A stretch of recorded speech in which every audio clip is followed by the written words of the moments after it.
Olá,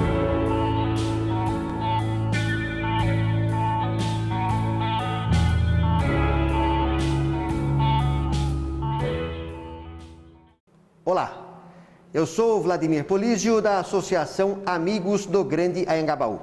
Desde ontem, dia 5, até o próximo dia 14 de outubro, nós vamos entrevistar os candidatos e candidatas ao cargo mais alto do Poder Executivo Municipal, o de prefeito ou prefeita. Estamos aqui na manhã de hoje, desta terça-feira, dia 6 de outubro, entrevistando o candidato do PRTB, Silas Feitosa. Silas, tudo bem? Muito bem, obrigado. Bom dia. Bom dia. Esta manhã ensolarada.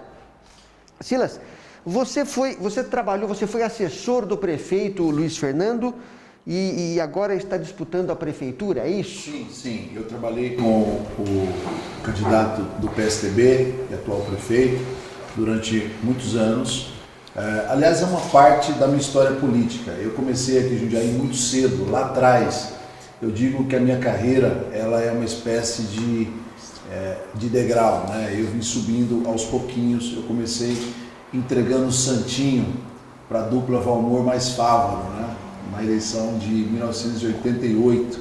Então eu tenho uma longa trajetória na vida pública de Jundiaí. Depois eu tive a oportunidade também de participar de algumas gestões aqui na cidade. Fui assessor do saudoso Ari Fossi, trabalhei um tempinho com ele e trabalhei também na Câmara dos Deputados. Um período eu fui assessor da presidência da Frente Parlamentar Evangélica, deputado Paulo Freire Costa, aqui de Campinas.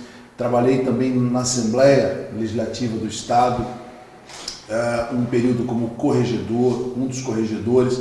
Então eu tive uma larga experiência na vida pública que culminou nos últimos 3 anos como gestor da Escola de Gestão Pública de Jundiaí, nesta atual gestão. Ali eu pude fazer um belo trabalho, especialmente voltado para a capacitação dos nossos professores. Escola de Gestão Pública, para quem não sabe, ela cuida dos cursos, da capacitação, do treinamento dos 8.000 servidores públicos que nós temos na Prefeitura Municipal atualmente. E como foi esse rompimento, então, com a atual gestão? Se você trabalhava com eles, você seguiu o projeto do atual prefeito. Olha, eu não digo rompimento, não é esta a palavra, até porque não foi uma ruptura, eu não tive nenhum problema de âmbito pessoal com o nosso prefeito, muito pelo contrário, até aproveito essa ocasião para agradecê-lo pela oportunidade que ele me deu, né? Acumulei mais experiência política, mais experiência administrativa, conheci mais a máquina pública. Agora, eu tenho uma sintonia com o Brasil que emergiu das urnas em 2018, muito mais do que com o Brasil, com a concepção de política representada pelo candidato do PSTB, que é mais ligada à gestão aqui de São Paulo, do João Dória. Eu estou mais afinado com as ideias, com a visão de Brasil, com a visão de cidade, com os valores do presidente Bolsonaro. E eu sou o tipo de pessoa que nunca fiquei em cima do muro. Eu sempre tomei uma posição. Quando as posições elas não são inconciliáveis, eu sempre trato de ajudar, de contribuir. Infelizmente, para nós conservadores aqui no Brasil, nós não tínhamos alternativa, nós não tínhamos opções políticas, né? Ou nós ajudávamos os candidatos do PSTB, ou nós ajudávamos os candidatos do PT. Como eu sou um adepto da tese do grande Santo Tomás de Aquino, que dizia que em política a gente sempre escolhe o mal menor. Então a gente fazia a escolha pelo mal menor. Mas agora não, mais maduro, estou com 47 anos, passei por algumas universidades aqui em Jundiaí, onde eu fui professor, passei por essas esferas de governo, onde eu adquiri muita experiência política, maturidade, e eu afirmo a todos vocês que eu estou pronto para ser o novo prefeito da cidade e encaminhar as soluções que Jundiaí tanto carece. O seu partido é o PRTB. Sim. Como que ele está aqui na cidade? A chapa era completa? Houve coligação? Nós não nos coligamos, né? É um partido aqui em Jundiaí e no Brasil de longa tradição, mas é um partido ainda, comparado aos outros, pequeno, né? mas é um partido que tomou uma posição para apoiar o nosso presidente, é o partido do vice-presidente da República hoje, do Hamilton Mourão, que está nos apoiando também, e é um partido que vem com uma proposta de trabalhar por um Estado mais enxuto, por mais iniciativa privada, em menos Estado, mais em defesa dos valores tão caros para a população brasileira, que são os valores da família, né? A defesa das nossas crenças e dos nossos valores tradicionais. Então é um partido de direita, um partido conservador, e aqui em Jundiaí ele está bem estruturado, mas nas minhas mãos, junto com o meu grupo, nós estamos com ele aí há apenas alguns meses. Não viemos com uma chapa completa, em virtude de os outros partidos terem cooptado aí a maioria dos candidatos, mas é um partido que tem uma proposta de renovação para a cidade, um partido que vem oferecer não apenas uma mudança do nome do prefeito, mas uma mudança de mentalidade. Jundiaí já vem sendo governada há mais de 30 anos pela mesma mentalidade política, são 30 anos de progressismo, de esquerdismo, de socialismo, e nessas eleições eu tenho dito que a saída é pela direita. A gente conversou um pouco antes do início da entrevista e você disse que havia contraído a Covid. Sim. Como que foi? Superou bem? Foi grave. Eu havia, no mês de abril, adquirido um princípio de pneumonia, né? E eu não curei totalmente essa pneumonia, a gente está nessa correria danada.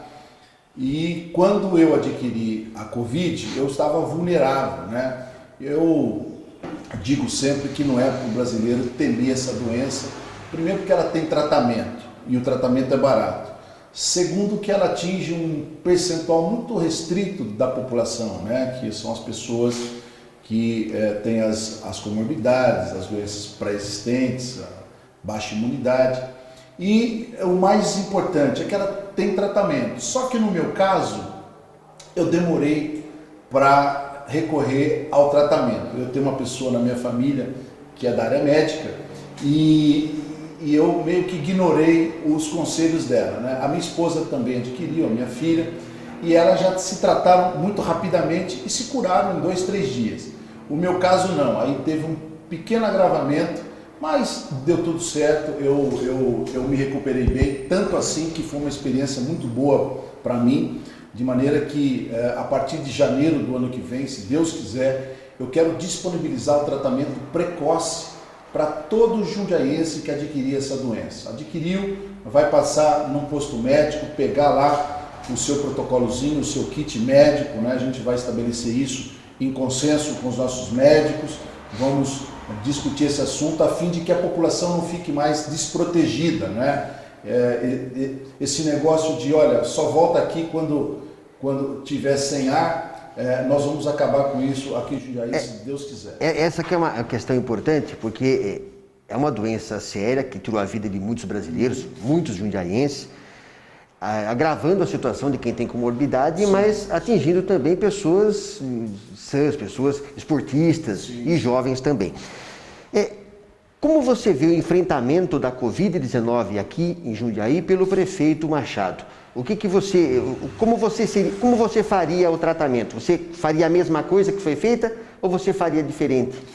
Eu faria diferente. Em primeiro lugar, eu não tomaria as medidas drásticas, excessivamente desproporcionais às ameaças ou à ameaça que se apresentou. Eu acho que as consequências dessas medidas estão aí, milhares de pessoas desempregadas, o comércio da cidade, muita gente quebrou, fechou as portas. Você veja que hoje aqui em Jundiaí, comércios tradicionais estão falidos. Eu tenho falado com muitos comerciantes e a situação é muito grave.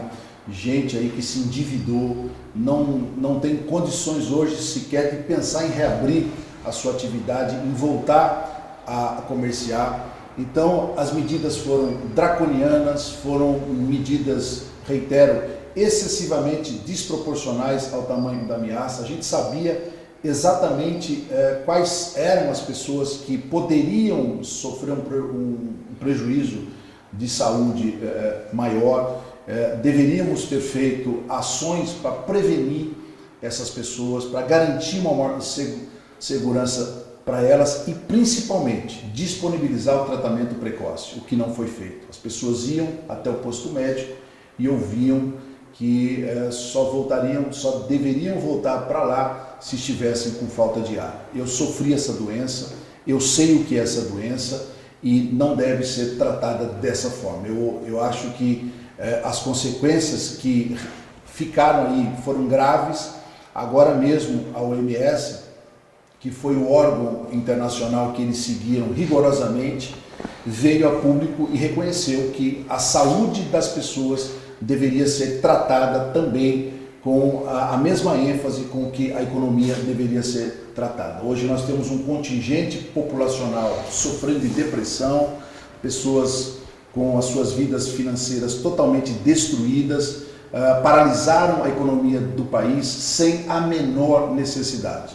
Nós temos hoje equipes médicas, uma infraestrutura de saúde que poderia ter suprido toda essa demanda. O Hospital São Vicente em nenhum momento teve a sua taxa de ocupação totalmente ocupada, não é isso? Recebemos verbas do governo federal que em nenhum momento faltou.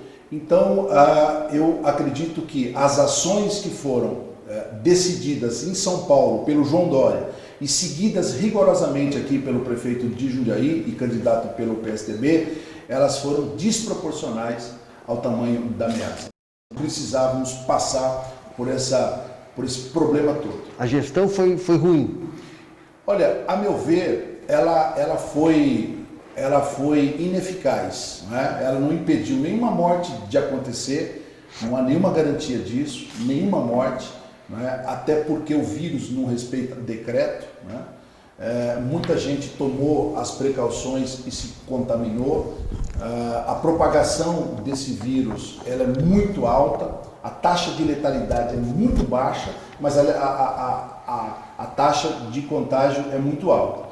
Tanto assim que hoje nós temos já aí grande parte da população que já foi contaminada. Tem um dado aqui de Manaus que 80% da população já adquiriu essa doença e por isso que ela vem caindo vertiginosamente. Então as medidas foram drásticas, as medidas trouxeram muitos prejuízos para as pessoas e era possível se evitar esse drama todo. Já tínhamos o drama da doença e esse drama foi acrescentado pelas medidas que, a meu ver, foram extemporâneas. Eu digo sempre, Vladimir, que quando a solução de um problema causa mais problema do que o problema que ela pretende resolver, essa não é uma boa solução. Que nota, então, que você daria, não só pela gestão da saúde, mas pelo conjunto da obra? Qual a sua nota ao governo do prefeito Luiz Fernando Machado? Eu daria uma nota 5. Por quê? Eu daria uma nota 5. Acho que foi um governo sem planejamento estratégico, um governo sem uma concepção de cidade, um governo que foi fazendo as coisas de forma atabalhoada, não é?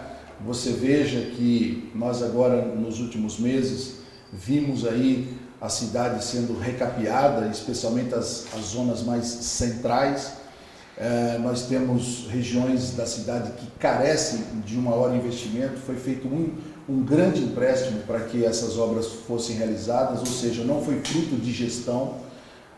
Se fosse, por exemplo, recursos adquiridos por intermédio de uma economia, aí sim o governo deveria ser louvado. Você veja, por exemplo, alguns bairros da cidade, eu cito aqui o bairro do Ivo Turucaia, tem lá uma região onde as pessoas vivem completamente abandonadas, as ruas não têm asfaltos, você tem a falta de saneamento básico, no Tijuco Preto a mesma coisa. Então foi um governo que não priorizou os investimentos. Um líder político, Vladimir, ele deve ter a capacidade de distinguir entre o essencial e o acessório. Né? Governar uma cidade é como administrar uma família, uma casa. Você tem 10 prioridades e você tem que escolher 3, 4. Aquilo que é essencial, aquilo que é fundamental, que você não pode ficar sem.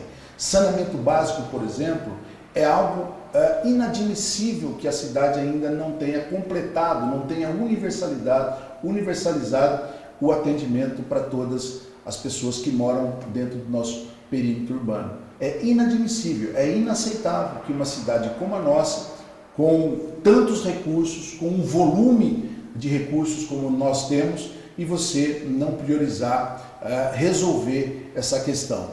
Falando sobre as prioridades, uma pesquisa do IBOPE de setembro, isso na capital paulistana, revelou que os moradores de São Paulo colocaram como prioridade, 33% elegeu como prioridade a questão da saúde, 11% transporte público, depois segurança pública, geração de empregos, combate à corrupção, educação.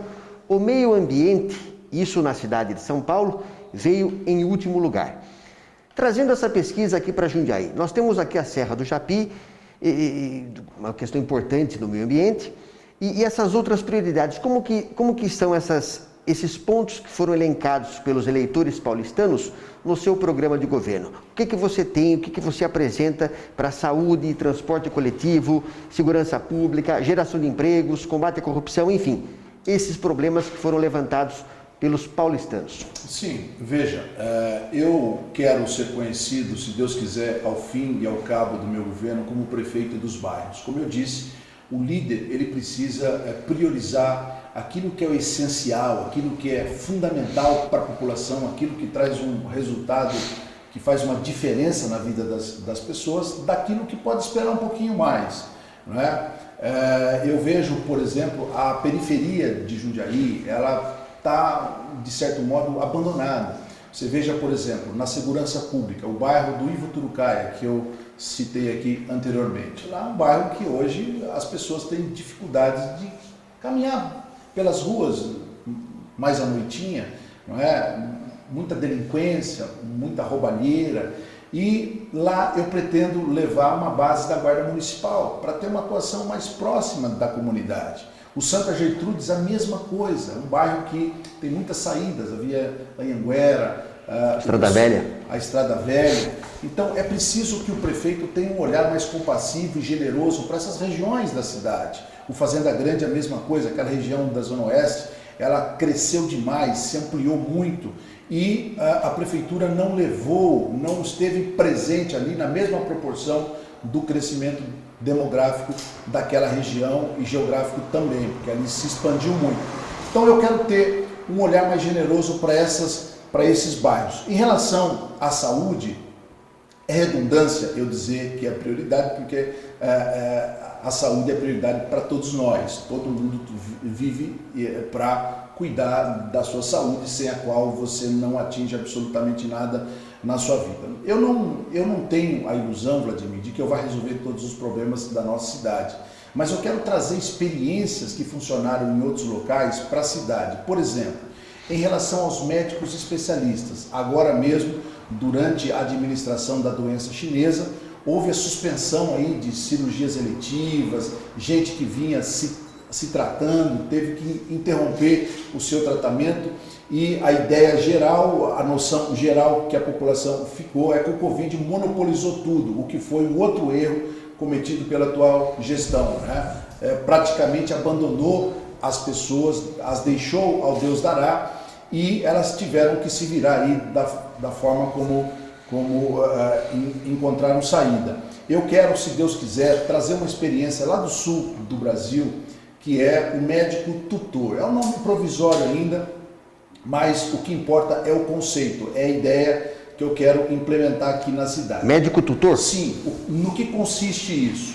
Hoje você vai até uma UBS e é atendido, o médico clínico geral faz o diagnóstico e se identificar que você necessita de um atendimento com o médico especialista, ele te encaminha para uma fila que você vai ficar lá, dependendo da especialidade, 6 meses, 1 ano. Tem gente que, de maneira constrangedora, a família recebe uma ligação e o membro da família já faleceu. Então, eu quero ver se eu mudo esse estado de coisas que para mim é deplorável. não é? As pessoas pagam muitos impostos e têm um serviço público não de tão bom nível assim. O que eu quero fazer?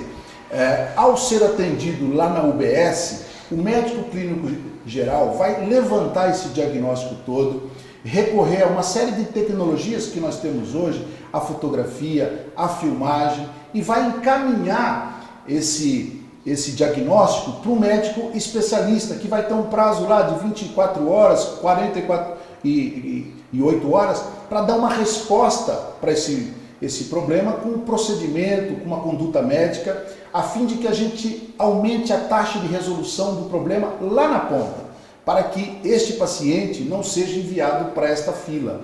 Então é uma solução plausível, é uma solução que tem sido aplicada em alguns lugares. Na própria UBS, então? Na própria UBS. Ele já faz todo o diagnóstico ali, não é? Vou dar um exemplo aqui, por exemplo, de um dermato. Você chega lá, você tem uma pinta, você tem algum problema na sua pele, ele identifica rapidamente que é um problema... O clínico. Exatamente, o médico generalista, ele identifica que é um problema da área dermatológica, ele faz a fotografia, faz o vídeo, descreve ali o que ele está constatando, envia esse material via um aplicativo para o médico especialista que tem um prazo para responder uma conduta médica. Assim nós aumentamos a taxa de resolutividade lá na ponta, sem a necessidade de enviarmos esse paciente para uma fila em que geralmente ele vai esperar muito tempo dependendo da especialidade médica. É uma solução factível, é uma solução que dá para a gente implementar. Não digo que vai resolver todo o nosso problema, mas é uma solução que vai diminuir substancialmente hoje essas filas gigantescas que nós temos em Jundiaí. E na questão da educação, geração de empregos, combate à corrupção, tem alguma coisa? Olha, combate à corrupção, eu vou começar por isso. Eu quero ter uma postura, eu quero servir de exemplo para todo servidor público municipal. Eu acredito que a melhor forma de um político se comportar ou influenciar as pessoas é pelo exemplo. Eu estou na vida pública há muitos anos, não é? E tudo que eu tenho, tudo que eu adquiri está compatível com os recursos que eu obtive na vida pública. Então, nós temos aí o exemplo do nosso presidente, né? Pode não gostar do jeito dele, um ou outro desgostam da forma como ele se dirige às pessoas, mas ninguém pode afirmar categoricamente, apontar que ele é um político corrupto. Ele não é.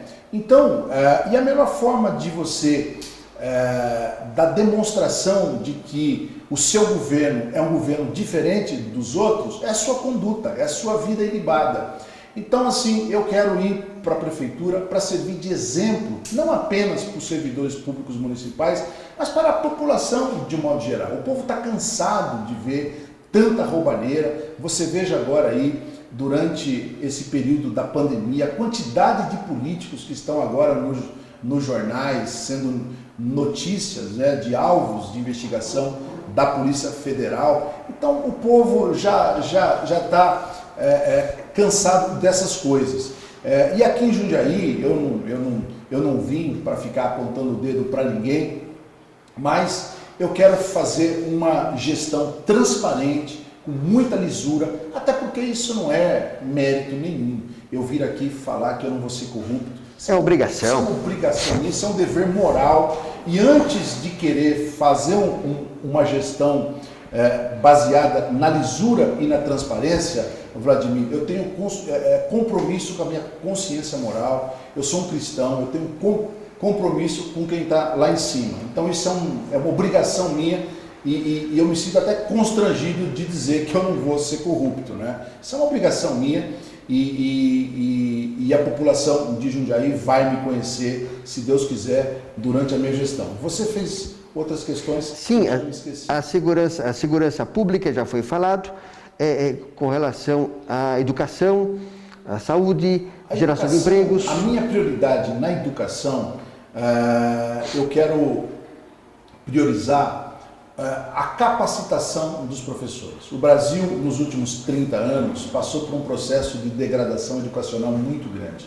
infelizmente, aqui em Jundiaí mesmo, houve a introdução de um famigerado modelo, de um famigerado método educacional chamado socioconstrutivismo. Isso reduziu drasticamente a potencialidade intelectual de uma geração inteira de crianças que passaram pelo nosso ensino fundamental. Eu fui professor universitário e é chocante ver o estado de coisas no Brasil hoje. A educação teve um declínio substancial. E o problema não é dinheiro, o problema não é a infraestrutura escolar, o problema da educação brasileira hoje é o que é tratado dentro da sala de aula. E aqui em Jundiaí nós temos um exército de bons educadores. A minha esposa é professora há mais de 20 anos. A minha filha passou pelo ensino fundamental aqui em Jundiaí, lá no Dina Cunningham, e completou aqui no GEVA. Então eu conheço a educação de Jundiaí por dentro. E no período em que eu fui diretor-presidente da Escola de Gestão Pública, eu montei um programa de capacitação para os professores que fez muito sucesso, com ênfase em matemática, português e literatura. Então, a partir do ano que vem, se Deus quiser, eu quero fornecer capacitação para os nossos professores com ênfase nessas 3 disciplinas. Porque uma criança que depois de 5, 6, 7 anos sai da escola sabendo ler, sabendo escrever, se expressar plenamente e fazendo operações básicas de matemática e tendo um conhecimento literário, especialmente da grande literatura, a literatura universal, essa criança estará preparada para as fases subsequentes da vida. Sim, sim. Você falou várias vezes, Silas, do presidente Jair Bolsonaro e que você é evangélico e conservador. Eu vi aqui nessa entrevista aqui já. Você, bom, como regra, o presidente da República acaba não interferindo nas eleições municipais, como regra. Sim. Mas nos últimos anos muitas coisas têm mudado. E, por exemplo, em São Paulo, o Celso Russomano, o deputado Celso Russomano, ele tenta grudar, tenta ficar junto com o presidente Bolsonaro. E quem está em segundo lugar com 21%, o Celso está com 26%, é o Bruno Covas. Ele tenta se associar ao prefeito, ao governador João Dória. Então existe essa possibilidade lá, essa tentativa de cola. E a Joyce Hasselmann, que é do PSL, acaba não está conseguindo sucesso nisso. Você se apresenta como candidato conservador e alinhado ao presidente Bolsonaro. Sim. Então, 2 perguntas. O que é ser conservador no Brasil hoje? E depois? E qual que é o melhor padrinho eleitoral? O presidente Jair Bolsonaro, que atualmente está sem partido, ou o vice-presidente Hamilton Mourão, que também é do PRTB? Do PRTB. Vamos lá.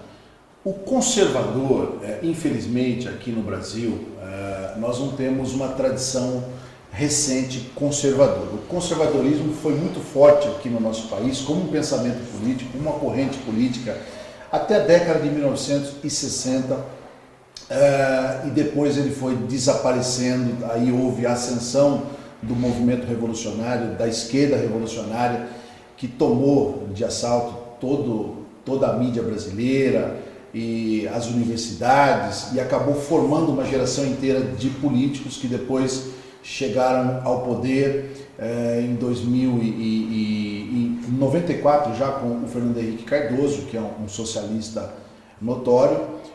Depois dos 8 anos dele veio o PT. Então o Brasil, nesses últimos 30 anos especialmente, praticamente viu o desaparecimento do movimento conservador. Isso passou a ressurgir no período de impeachment da candidata e da presidente Dilma Rousseff. Ali o movimento direitista nacional começou a se reorganizar. Então eu diria que nós estamos ainda num processo incipiente. Mas o conservadorismo político tem longa tradição nos Estados Unidos, o presidente Trump, o Partido Republicano, e na Inglaterra principalmente. Lá nós temos um partido conservador, Winston Churchill foi um grande conservador. Aqui no Brasil eu citaria o Carlos Lacerda, que é meu exemplo de político. Então, o que acontece? O que prega o conservadorismo? O conservadorismo não é uma ideologia política. Uma ideologia política é uma fórmula de sociedade pronta. Você vem debaixo do braço com um pacote de medidas para serem implementadas partindo do princípio que uma vez que se implemente aquelas medidas, você vai ter a resolução de todos os problemas, que é mais ou menos a tese do movimento esquerdista, que se baseia nas noções marxistas de que a sociedade tem alguns males e é possível se curar esses males por meio da política. Nós não acreditamos nisso. Nós temos uma visão cética acerca da natureza humana. Então, o conservador, em última análise, ele olha para o passado, olha para as experiências obtidas no passado, observa aquilo que funcionou, aquilo que passou pelo teste do tempo, aquilo que a realidade histórica comprovadamente assinalou como sendo eficaz, eficiente, e pega essas coisas e as mantém. Por exemplo, é indiscutível que a democracia, dentre todos os regimes políticos, é o que mais agradou as pessoas, não é? Porque ele garante, acima de tudo, a liberdade de expressão, ele garante a livre iniciativa, então vamos manter a democracia funcionando. Uma outra coisa, a economia de mercado. Quanto mais liberdade as pessoas têm, quanto menos o Estado interfere na vida dos empreendedores, mais riqueza as pessoas obtêm pelo seu próprio esforço, né? A constituição familiar, por exemplo, é provado por meio de estatísticas que uma criança que cresce dentro de um lar com um pai e com uma mãe, ela consegue ter um nível de desenvolvimento intelectual, emocional e psicológico e muito superior. Isso não significa que você não possa ter um outro arranjo familiar, mas esse se mostra mais eficiente. Então vamos mantê-lo, não é? Então o conservador, e o Brasil vai ter, se Deus quiser, e Jundiaí também, a experiência de ter um político conservador dirigindo os destinos da nossa cidade, vai começar a comparar o que é um governo conservador do que é um governo esquerdista, um governo progressista, socialista. Né? Só para a gente não fugir muito do tempo nosso, dos 30 minutos, e só para finalizar essa questão. E qual que é o melhor padrinho político? O presidente Jair Bolsonaro? Sim, disparadamente Jair Bolsonaro. Um homem íntegro, um homem sério, um homem que está tirando o Brasil do lamaçal em que ele foi arrastado pelo movimento esquerdista nos últimos 20 anos, especialmente. São milhões de desempregados, nós atingimos a taxa infame de quase 70 mil assassinatos. O ano passado já mais de 10 mil pessoas tiveram as suas vidas poupadas por causa da redução drástica na criminalidade. Então, sem dúvida nenhuma que o presidente Bolsonaro é hoje um grande exemplo. Melhor padrinho político. Melhor disparadamente. Então, para finalizar agora aqui, 1 minuto para você fazer as suas considerações finais e explicar para o eleitor indeciso o porquê do voto em Silas Feitosa. Eu quero agradecer a você, Vladimir, pela oportunidade. E quero me dirigir especialmente às pessoas que estão assistindo a essa entrevista. Eu me preparei para esse momento.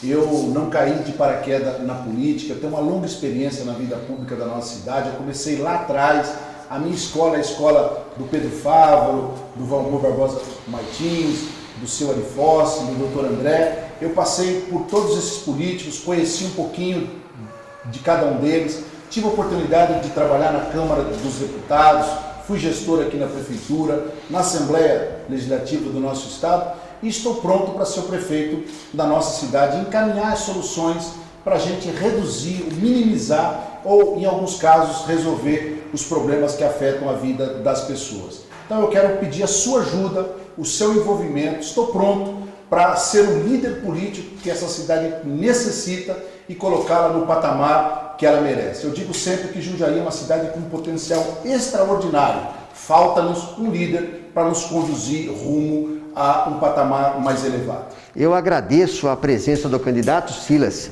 Feitosa para essa entrevista, para esse bate-papo aqui. Muito obrigado, Silas. Muito obrigado. E eu convido a você, eleitor, eleitora de Jundiaí, a assistir a nossa série de entrevistas com os candidatos a prefeito e a prefeita da nossa cidade. As eleições para a escolha dos próximos vereadores e prefeito será no dia 15 de novembro, no horário das 7 às 17 horas. Caso haja segundo turno, será no dia 29 de novembro. O horário de votação, que é entre 7 e 17 horas, terá como preferência dentro do horário das 7 até as 10 da manhã, as pessoas com mais de 60 anos. Muito obrigado, até breve.